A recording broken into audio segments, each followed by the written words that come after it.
5:32 now. A tough day ahead for people displaced from their homes after the floods in Old Ellicott City. They're being allowed back inside, but only for a very short time. Meanwhile, cars that were damaged in those floods still sitting in a high school parking lot waiting to be claimed. That's where we find ABC2's Megan Knight. Megan, still got a lot of cars left out there this morning.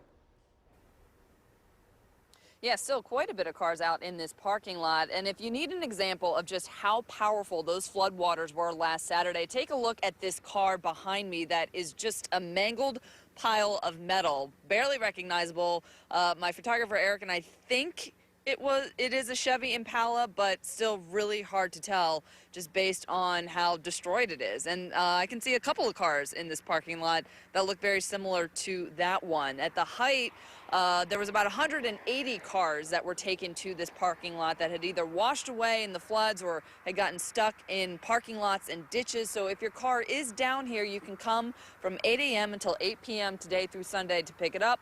You just need your photo ID. And if you're not going to be taking your car, likely the owner of that mangled piece of metal there won't be doing so, then you'll have to get it towed out of the Centennial High School parking lot.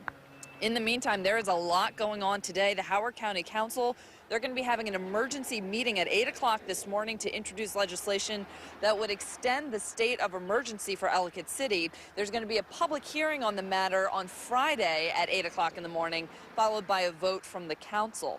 Also happening today, people who live along Main Street or near Main Street who had to leave their homes because of all that flooding, they're going to be allowed to get back inside today, but it's going to be for a very short time, just about 10 minutes or so. That's just enough time to gather some personal belongings and also document the damage so that they can give that information to their insurance companies. And that's going to be going on from 12:30 until 7 o'clock. And then also today, media is going to be given one last opportunity to get some footage and pictures of the damage caused by those floodwaters along Main Street there. Again, it's going to be very brief. We'll be shuttled in and shuttled back out, and then that area is going to be completely closed off, and we won't be able to see it much again until they reopen and get everything fixed up and recovered.